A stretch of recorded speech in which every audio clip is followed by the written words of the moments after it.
Hi, my name is Ben Murphy. My pronouns are equally he, she, they, and I'm from Box Hill Institute in Melbourne, Australia. I want to thank the organisers of the MEIEA Summit 2022 for having me here to present. And I'm here to present today on an artistic framework for adapting existing works of electronic music to live performance, something that I have been researching on and developing both for my own craft as an artist and also for my work as an educator, educating other artists. So the problem is this. Adapting existing electronic music for live performance is particularly hard because it's often created with non-real-time processes when you create the original fixed media work. And this makes it particularly difficult to do what is done in the studio to create the work on the stage. There's also quite a wide variety of instruments and technologies used in making electronic music, and this produces a few challenges, including making it hard to identify kind of obvious best practices out of the artists that you might see performing. And performances, I have found, at least in my own experience, not often considered integral to the kind of training that electronic music artists receive. They are often amidst broader curriculums of sound production, and this is not always necessarily considered to be something that needs to take a focus on artistic craft like performance. I think this framework is relevant to all artists, regardless of whatever kind of constraints they might be under, whether that's financial, logistical, and so on. The core task of the challenge of adaptation is the same, and I'm particularly interested in the creative and artistic challenge of that adaptation. This is ultimately an artistic framework rather than, say, a technical one. So the framework is this. It's three objectives that artists must consider in this process of adaptation, right? And that is to be authentic to the creative identity of their original fixed media work, to be authentic to their creative identity as an artist, and to provide an engaging performance. It is the artist's objective to design for the most successful outcome in all three objectives. This is a framework for artists, it must be said, but also something that can be used by educators to inform artists on how to navigate this process. So, to break that down a little bit more, as far as being authentic to the creative identity of the original fixed media work, I have this image here that highlights the qualities or attributes that I've found to be most important to this process. So on the left, for example, we see the compositional material with a foreground and background being the kind of most important elements to denote under that. The compositional foreground should be foregrounded in the live performance on stage. For example, if there are lead vocals in the original fixed media work, then they should be potentially performed on stage to effectively foreground that material. On the right, you can see the artistic context, which is informed by many things, including the compositional material. The most important attributes of that are the emotive qualities and the aesthetic qualities of the work. And the artistic context should not be betrayed in the live performance to remain authentic to the original fixed media work. Authorial intent is critical for understanding these attributes. That is because the artist both created the original fixed media work and is responsible for the performance design.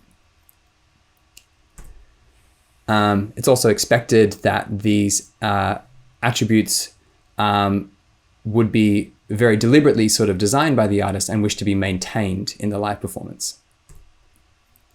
So as far as being authentic to the creative identity of the artists, it is the artist's responsibility to know their identity and work to maintain it in varied avenues of presentation. Performance is just one such avenue of presentation that might include other things like, say, press interviews or photos or album art. And lastly, about providing an engaging performance, this starts with an artist having an understanding of their audience profile. This could influence things like the cultural environment and expectations that audiences exist in and have. For example, what equipment might be expected or deemed appropriate, or what gestures. And of particular importance, I have found in my research and experience, is a connection between the visual and the oral. This is a really important tool for engagement, and especially because electronic music is something that can often be considered a bit obtuse to audiences in performance based on a lack of familiarity, say, with the equipment being used. Creating those clear connections is a really important way of creating engagement. Now, when we talk about designing for success in something, it must be asked how we come about this definition of success. And this is most definitely a subjective one. Music is used to convey feelings. Experiences and evaluations of this are subjective anyway. And artists and audiences can determine their own definitions of success.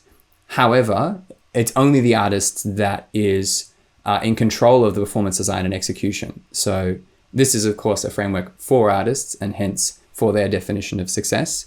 They must design for their own definition of success and for the greatest potential success from their audience's perspective. As I previously mentioned, it is the artist's responsibility to understand their audience as well. Okay, I have a few examples that I want to use to help kind of explain this framework a little bit. It's not necessarily a framework for analysis per se, but of course it can hopefully help exemplify how this framework could be used by artists. And these are the works I'm going to be looking at. First of all, Imogen Heap, and particularly her performance of her song Hide and Seek. The original fixed media work is what I would broadly term as pop music, and it's particularly focused on a stirring vocal performance and the use of a digital harmonizer to create backing harmonies beneath that vocal, and not much else. There aren't really many other layers in the original work. I'm looking at two different performances, one in 2010 at Glastonbury and another in 2019 for the NPR Tiny Desk series. And it's interesting to see how the performance design has changed over time while still rendering the same work. So for the creative identity of the work, both performances were authentic to this. They kept the foreground focus on the emotive performance of the lyrics. That is, Imogen Heap was singing live in both instances. This helped carry the emotive qualities, which I might describe as melancholic or dramatic. And I think if you've ever come across this work in its many sync placements in, say, television series, you would hopefully agree that it is often used to sort of pin dramatic scenes. Of aesthetic importance to the track is the digitally manipulated vocal harmonies. They are present in both versions, although different technology is used to create these digitally manipulated voices, which I'll explore a little bit more in a moment. Both performances were authentic to the creative identity of the artist. Imogen Heap self-describes as an artist at the intersection of music and technology. Something you can see, for example, in this image where she is holding her Mimu gloves, these gesture-based controllers she used in the 2019 version, something that she was responsible in part for designing and developing. Which brings me to how she successfully provided an engaging performance. So in 2010, she used a keytar, which is strapped to her body and obviously facing the audience. I think keytars are sometimes considered to be there's people who love and hate them, but they certainly create an easier means of visual engagement with keyboard playing, more so than keyboards that are flat on stands, as they more easily can be visually engaged with by an audience. And the Mimu gloves are used in the 2019 performance. So as mentioned, these are gesture-based controllers that send control messages to software that then can be used to do things like loop her voice and add processing. And this is how the harmonies are added in that version. Though both are quite different means of technology, they're both quite visual, and they create a really clear means of visually engaging with the technology that is powering both performances. So next, I want to look at the works of Floating Point, more specifically, the performance of the song Anasic Modular. This original fixed media work is a electronic dance music song, and it prominently features the Buchla modular synthesizer as one of the heroes of the piece. I'm looking at the performance that was done at the Printworks in London in 2019. This performance design utilizes various equipment, including the Buchla synthesizer itself, and a mixer and a series of processing units, drum machines, synthesizers, and so on. So for the creative identity of the original fixed media work, the performance was authentic to this by, first of all, retaining the foreground focus on the Buchla modular synthesizer. This is actually used in the live performance design, which might seem obvious to say because it was sort of the hero of the original piece, but something like a Buchla is expensive, somewhat fragile, notoriously a little bit temperamental. Modular synthesizers aren't necessarily the easiest thing to take on tour, but in this case, it was considered so integral to the work that it was included in the performance design despite all those difficulties. This also is key to the aesthetic qualities of the song, the sound of the Buchla, the live performance capabilities of it, the kind of aggressive and slightly unpredictable behavior that comes from its various sequencing functions. Floating Points himself describes the work as obtuse and aggressive, and by maintaining the Buchla and some of the creative processing that was used in the development of the song in the performance design, this was able to be authentically portrayed in the live performance. As for the creative identity of the artist, Floating Points describes himself as someone who kind of essentially is a tinkerer who needs to create and to explore technology. He talks about playing live as something that is edifying and important for him to do artistically. This song and the album that it came from was developed out of an exploration of a few different pieces of technology, one of which was the Buchla. And this process caused him to change his means of performance. He was previously performing with a live ensemble with, say, guitars and drums and things. But he made this drastic change because, again, he describes this kind of process of invention and exploration is something that is key to his artistic identity. So this kind of change is necessary for him to remain authentic to his creative identity. For providing an engaging performance, the way this performance was staged, the artist is placed on a bit of a sort of a raised podium sort of like stage on an environment that is largely flat, with a standing and, of course, dancing audience. This means it's much harder to visually engage with the artist than some other performance environments. And they're kind of placed at a lower sort of point of visual importance. To create a sense of, I guess, heightened spectacle, the performance is enhanced by lights and projections that are operated by Hamel Industries. In addition to creating that sense of spectacle, they also further facilitate the connection between the visual and the oral. And that includes the pulsing of lights and the sort of movement of projections that are synchronized to the music and tracking the amplitude of the music and things of this nature that, again, further, even on that sense of scale, heighten a connection between visual and oral. This is something that is like culturally familiar in this space as well. Where an artist is seen as less of a sort of sense of visual importance amidst a greater spectacle enhanced by things like lights and projections. That's not to say that the artist himself isn't doing things to try to effectively perform, and including how that's visually represented. He does some things like enlarged gestures on the mixing desk where he quickly cuts in and out sounds with faders with large sort of hand movements. This has somewhat of a visual similarity to, say, strumming an instrument, where the large hand movement clearly results in the sound that you hear. And I think that goes to demonstrate there are a lot of creative ways using technology to facilitate that visual to oral connection.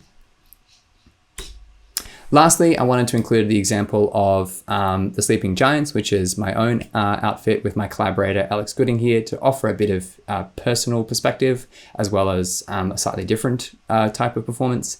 And we're looking at our performance of a song called The Seriousness of Contentedness. This is in a beats, jazztronica, down-tempo kind of genre space, and the original fixed media work focuses heavily on a aggressively edited drum performance. This rendition was done at Box Hill Institute as a part of my work there in 2019.